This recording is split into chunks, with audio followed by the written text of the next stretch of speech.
tous les obstacles qui étaient des engagements de la partie nationale. Et le budget de la contribution de la contrepartie nationale a été pris en compte dans la loi des finances rectificatives. C'était le dernier élément important. Aujourd'hui, le siège est viabilisé et le document final, c'est-à-dire le plan architectural ou les plans architecturaux sont validés. Vous avez vu en plénière quand j'ai signé ce document officiellement. C'est derrière nous. L'appel d'offres sera lancé par la partie chinoise en janvier. Ça veut dire quoi? En février, mars, en avril, plus tard, la construction du siège, la construction matérielle du siège. On va à la fin de la transition, on espère. Le siège sera construit par la Chine. Est-ce qu'il n'y a aucun risque de confier la constitution d'une institution à quelqu'un d'étranger? Bon, de tout qu'on fait, c'est une question importante.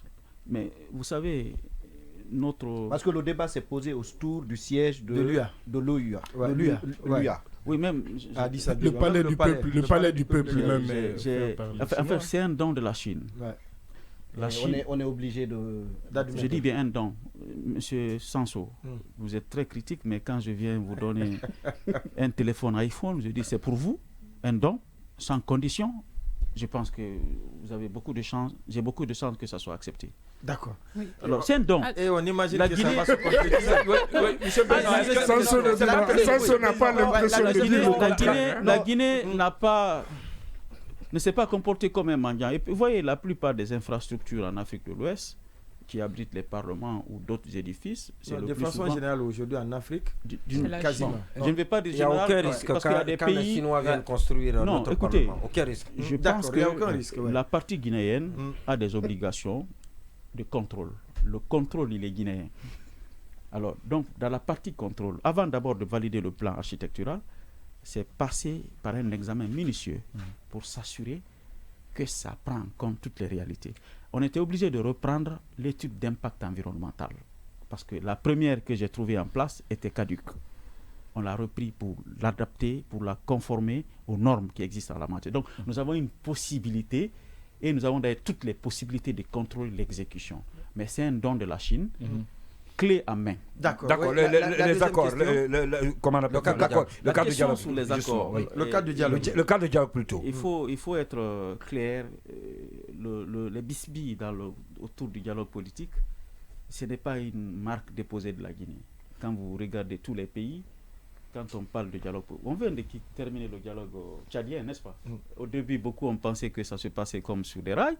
Mais en réalité, il y a toujours possibilité de débats contradictoires autour du contenu ou de la manière. Mais je veux que la bonne foi prenne le dessus, parce que nous sommes dans une transition. De quel côté? Le Tchad n'est pas un bon exemple, monsieur le Président.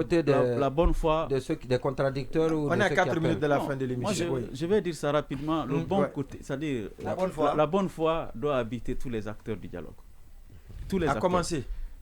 Il n'y a pas de commencement, tous, au même pied d'égalité. Alors, monsieur Kourouma. Vous patientez là. Vous n'avez pas de commentaire parce qu'on a à 3 minutes. Vous avez monopolisé surtout le débat. Les questions ne sont pas assez les bienvenues. Allez-y. Et moi, je suis très... Moi, on gagne en temps là. Alors, il dit que les questions ne sont pas bienvenues. De quelle part? D'accord, allez-y. Je suis content que vous posez toutes les questions. Allez-y. Avec beaucoup de... Lamine, posez la question. Alors, oui, c'est vous qui êtes en train de distraire. Pas du tout. Docteur, il a parlé de conditions tout à l'heure. Vous avez parlé de conditions, il a parlé de cadre de dialogue. Mais avant ça, la radio parlementaire, docteur Dansa, vous avez trouvé qu'elle est éteinte? Oui. Elle n'existe pas. C'était le projet d'ailleurs même en 2010. Alors oui, et qu'est-ce qui va en être et quel message? C'est déjà bon, oui, il a compris. J'ai déjà l'offre technique et financière pour relancer la radio parlementaire. J'ai juste exigé d'abord le respect de la procédure de passation, mais au-delà de ça, les caractéristiques ou le matériel qui doit être acheté, j'ai voulu que ce soit du matériel de qualité acheté en Europe. D'accord. Et la procédure d'acquisition est presque terminée. Je vous donne d'ici le 1er janvier, vous allez entendre, Inch'Allah, la radio parlementaire sonner. Alors, docteur Dansa Kourouma, qu'est-ce que vous pensez? J'espère bien que vous n'êtes pas un travailleur parlementaire embusqué. Allez-y. Parce que je ne sais jamais. Qu'est-ce que vous pensez de la candidature indépendante quand on arrivera au niveau des élections? Je n'ai pas d'opinion là-dessus.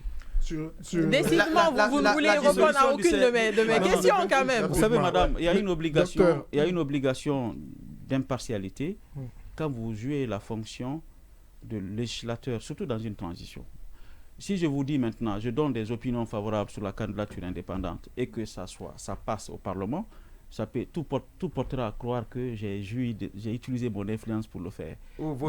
Quand j'étais à la société civile, j'avais une opinion sur ces questions politiques. Mais aujourd'hui, je suis astreint à l'obligation. Vous avez changé de bord. Pas de bord. J'épouse les principes de ma fonction. D'accord. Pas un bord. Docteur, que dans la limite de la séparation de pouvoir, que vous inspire le procès du 28 septembre et qu'est-ce que le CNT fait pour la promotion des droits de l'homme qui est une prérogative de l'une des 4 prérogatives. Vous avez très bien lu les missions du CNT. Absolument, on fait notre travail. Nous travaillons sur toutes les questions. Les droits de l'homme, c'est quand le procès n'est pas engagé. Dès que le procès est engagé, la justice prend la plénitude de ses responsabilités par rapport au procès. Non, mais les droits de l'homme, c'est déjà bon. Non, c'est bon maintenant. On va d'une manière générale, la question de la prise en compte des personnes handicapées dans tout le travail législatif. Les manifestations interdites. Monsieur, Monument, les questions des droits de l'homme ne se limitent pas aux manifestations. Et quand vous parlez de manifestations interdites, on n'est pas en droit de l'homme là. Vous parlez d'une autre question. Il y a les principes légaux. Exactement. Donc ne m'emmenez pas sur les droits civils et politiques et surtout sur les questions d'application de tel ou de tel droit. D'accord. Moi je pense que ce qui est fondamental dans une transition, il faut créer les conditions pour que les réformes à mettre en place garantissent la jouissance, la pleine jouissance des droits et de toutes les libertés fondamentales. En 30 secondes, la dissolution du FNDC et l'interdiction des manifestations politiques. Nous sommes dans une transition. Il est important que l'exercice des droits tienne compte du contexte politique. Donc pour moi, c'est important. Je ne suis pas en train de dire je souscris ou pas. Vous m'avez demandé de donner mon point de vue. Acceptez mon point de vue tel que je vous donne. Je dis très sincèrement que dans une transition, il est important que l'exercice des libertés tienne compte du contexte. C'est comme dans les pays en guerre. Dans les pays en guerre, il y a la loi martiale qui s'applique sur beaucoup de choses. Mais dans une situation normale, c'est la loi pénale dans le sens réel qui s'applique. Donc c'est important, le maniement de la liberté, n'est-ce pas, et de l'autorité doit se faire avec circonspection dans un processus transitoire. La dissolution du FNDC. Je n'ai pas de commentaire à faire là-dessus. Docteur Dansa Kourouma, merci d'être passé dans cette émission. Je rappelle que vous êtes le président du Conseil national de transition. Merci à Cheikh Sadibou Ndoye, Massouma Sogé, Baïla Traoré, Lamine Moïma Sissé, Bouakar Sansobari. On se reprendra demain jeudi avec le même plaisir de vous servir. Avec un autre invité, Maître Mohamed Traoré, avec qui on fera la revue de l'actualité judiciaire dans notre pays. Un autre rendez-vous à nos manquer sous aucun prétexte. À vos auditeurs et téléspectateurs, merci de votre aimable attention. Et